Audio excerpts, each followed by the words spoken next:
시즌3 제4장 표창과 피리 그리고 금관을 되찾다. 표창 3개가 동시에 날아왔다. 현이 몸을 낮추며 옆으로 굴렀다. 하나가 도포자락을 스쳤다. 또 하나가 벽에 박혔다. 세 번째가 현의 귀 옆을 지나쳤다. 바람이 느껴졌다. 빠르다. 일반적인 암기가 아니었다. 흑유의 표창은 궤적이 불규칙했다. 직선이 아니라 마치 살아있는 것처럼 공기를 타고 방향을 틀었다.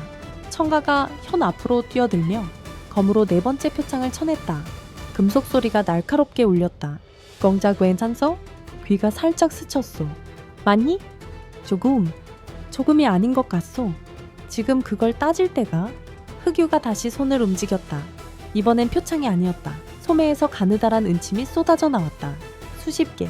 사방으로 퍼지는 면 공격이었다. 세 사람이 동시에 몸을 피했다. 노개가 소매를 펼쳐 은침 여러 개를 막았다. 두꺼운 비단이었다. 미리 준비한 것이었다. 현이 벽옥적을 입에 물었다. 이자의 암기는 눈으로 쫓을 수 없다. 그렇다면 눈이 아닌 다른 것으로 막아야 한다. 현이 눈을 감았다. 흑유가 비웃었다. 눈을 감아? 죽고 싶은 것이냐? 현은 대답하지 않았다. 천천히 숨을 골랐다. 피리를 입에 문 채 소리를 내지 않았다. 듣고 있었다. 표창이 날아올 때 나는 소리. 손가락이 움직일 때 나는 미세한 공기의 흐름. 흑유의 발이 바닥을 디딜 때 나는 무게감. 아버지를 상대할 때 배운 것이었다. 사름을 쓰기 전 공간 전체를 소리로 읽는 것. 흑유의 손가락이 움직였다. 현이 피리를 불었다. 띵! 단 하나의 날카로운 음이었다.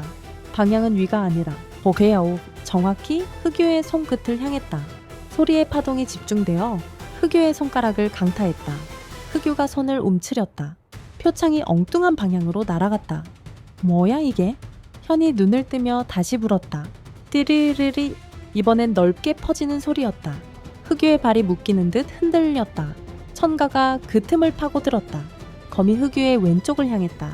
흑유가 피했다. 오른쪽을 쳤다. 또 피했다. 청아의 공격이 연속으로 이어졌다. 흑유는 뛰어난 몸놀림으로 모두 피했지만 암기를 꺼낼 여유가 없었다. 막히고 있었다. 농해가 흑유의 뒤로 돌아갔다. 소매에서 가느다란 끈을 꺼냈다. 흑유의 손목을 향해 던졌다. 끈이 손목에 감겼다.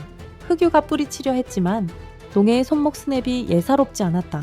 이것들이. 흑유가 왼손으로 표창을 꺼내려 했다. 현의 피리 소리가 다시 울렸다. 디리리. 이번 소리는 달랐다. 낮고 깊고 무거웠다. 흑유의 눈꺼풀이 흔들렸다. 현의 피리. 소리가 신경을 타고 들어와 의식을 누르는 것 같았다. 흑유의 무릎이 꺾였다. 청아의 검끝이 흑유의 목 앞에 멈추었다. 끝이었다. 흑유는 바닥에 무릎을 꿇은 채 거친 숨을 몰아쉬었다. 눈빛에 분노가 가득했지만 검끝이 목 앞에 있는 이상 움직일 수 없었다. 금관이 어디 있소? 청아가 낮게 말했다. 흑유는 대답하지 않았다. 현이 흑유 앞에 무릎을 꿇고 눈높이를 맞추었다. 당신이 가져간 것들을 다 돌려받으러 온 것이? 아니요. 현이 조용히 말했다. 오늘은 금관 하나만 돌려받겠소. 그것만 주시오. 뭐에 하나만이냐? 흑유가 이를 갈았다. 그것부터 시작하는 것이오. 현이 말했다. 비배아 낀 것을 되찾는 일은 오늘 하루로 끝나지 않소. 그러나 오늘은 금관부터. 흑유는 현을 한동안 바라보았다. 그러다 턱으로 방 한쪽을 가리켰다. 마역장 아니다. 농해가 벽장을 열었다. 그 안에 나무 상자 하나가 있었다. 농해가 상자를 들어 뚜껑을 열었다. 황금빛이 쏟아졌다. 신라 금관이었다. 섬세한 나뭇가지 문양, 끝마다 달린 작은 옥장식들, 수백 년의 시간을 품은 것이 눈앞에 있었다. 세 사람이 잠시 말을 잃었다. 현이 천천히 손을 뻗어 금관을 들었다. 생각보다 가벼웠다. 그러나 그 무게는 손으로 느끼는 것이 아니었다. 가자했어. 청아가 그 옆에서 금관을 바라보았다. 초록빛 눈동자의 금빛이 어렸다. 농해가 조심스럽게 상자를 닫으며 말했다. 가야 하오. 곧 경비들이 몰려올 것이오. 현이 금관을 상자에 다시 넣으며 일어섰다. 덩탁은? 그 말이 끝나기 무섭게 계단 아래에서 발소리가 들렸다. 무거운 발소리였다. 그러나 흔들리지 않는 발소리였다. 동탁이 올라왔다. 창에 흠집이 나 있었다. 왼쪽 어깨에 핏자국이 있었다. 그러나 눈빛은 흔들리지 않았다. 청아가 물었다. 오 흑와는? 처리했소. 동탁이 짧게 말했다. 이겼어? 동탁이 잠시 멈추었다가 말했다. 이겼어. 그러나 안에 물려만았어. 청아가 고개를 끄덕였다. 짠 하시었어. 네 사람은 요새를 빠져나왔다. 배수로를 역으로 통과하고 외벽을 넘어 어둠 속으로 사라졌다. 경비들이 뒤늦게 소리를 지르며 달려왔지만 예대의 태행산의 밤은 넓었고 네 사람의 발은 빨랐다.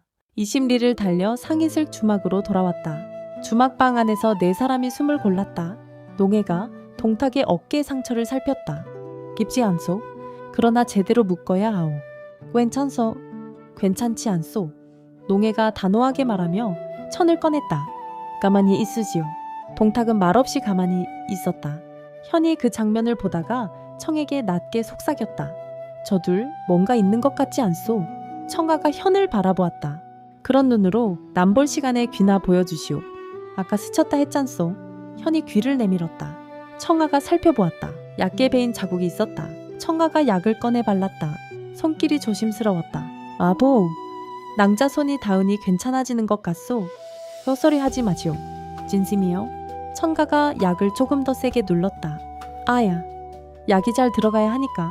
한참 후, 네 사람이 상자를 가운데 두고 둘러앉았다. 노개가 상자를 열었다. 금관이 촛불에 빛났다.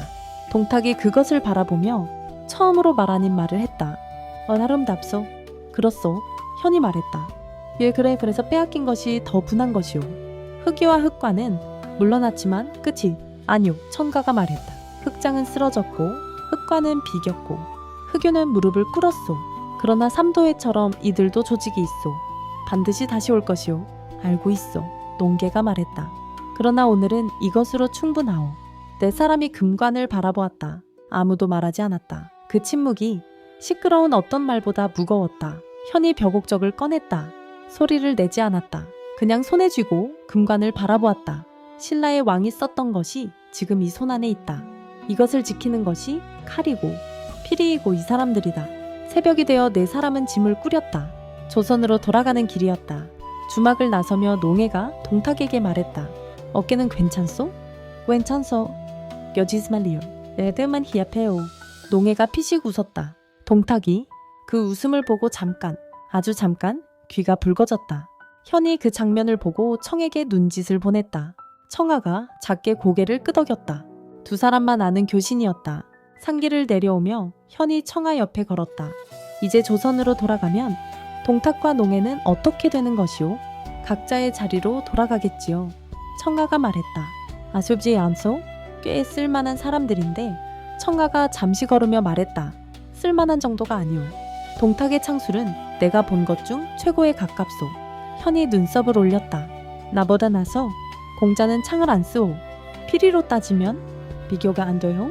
나보다 난다는 것이오? 못하다는 것이오? 청아가 현을 바라보았다. 왜 자꾸 동탁과 비교하오? 비교한 하이소. 그냥 물어본 것이오. 비교했어. 현은 말을 잇지 않았다. 산길을 걸으며 벼곡적을 만지작거렸다. 청아가 낮게 웃었다. 아주 작게. 현이 그 소리를 들었다. 웃으소. 안 웃었어. 분명히 웃었소. 바람 소리요. 바람이 없어 지금. 청아가 앞을 보며 걷는 입꼬리를 억지로 내렸다. 현은 그것을 보고 벼곡적을 불었다. 띠리리. 태행산 새벽 공기 속에 피리 소리가 번져나갔다. 새들이 반응하듯 나무 사이를 날아올랐다. 동탁이 앞에서 걸으며 말했다. 아침부터 피리 소리가 요란하오. 농해가 그 옆에서 말했다. 여흔 소리요. 그렇게 들리오? 네. 논개가 금관 상자를 가슴에 안으며 말했다. 집에 가는 소리 같소. 인천폭으로 돌아오는 배 위에서 네 사람은 나란히 앉아 조선 쪽 수평선을 바라보았다. 금관 상자가 현의 무릎 위에 놓여 있었다. 동탁이 말했다. 이번 일이 끝나면 나는 다시 혼자 다닐 것이오. 현청방 문은 열려 있소. 현이 말했다. 억울한 일 생기면 언제든 오시오. 동탁이 현을 바라보았다. 저금리라 했소. 형편것이오. 청아가 말했다. 동탁이 고개를 끄덕였다. 더 말하지 않았다. 농해가 바다를 바라보며 말했다. 나도 또 이런 일이 있으면 함께하고 싶소. 언제든지요. 현이 말했다. 청아가 농해를 바라보았다. 넌가의 낭자. 냥? 오늘 수고했소. 흑장을 그렇게 다루는 것은 보통 배짱이 아니오? 농해가 청아를 바라보았다. 처음으로 미인계의 미소가 아닌 진짜 웃음이었다. 청가당자도 대단하오. 흑유 앞에서 한 번도 물러서지 않았소. 두 여인이 잠시 눈빛을 나누었다. 현이 동탁에게 낮게 속삭였다. 저 둘도 뭔가 있는 것 같지 않소? 동탁이 현을 바라보았다. 그런 소리 할 시간에 금관이나 잘 잡으시오. 파도가 높아지오. 현이 금관 상자를 양손으로 꼭 잡았다. 파도가 배를 흔들었다. 네 사람은 흔들리지 않았다. 조선이 가까워지고 있었다. 한양, 독서당. 명제대왕이 금관을 두 손으로 받아들었다. 한동안 아무 말도 하지 않았다. 그러다 눈가가 붉어졌다. 돌아봤구나. 왕이 금관에게 하는 말인지 네 사람에게 하는 말인지 알 수 없었다. 현이 낮게 말했다. 약과 사왔습니다, 전하. 왕이 피식 웃으며 고개를 들었다. 이번엔 제때사 왔구나. 청아가 보따리를 내밀었다. 두 봉지요? 왕이 두 봉지를 받아들고 처음으로 소리내어 웃었다. 시즌3 제5장으로 이어집니다.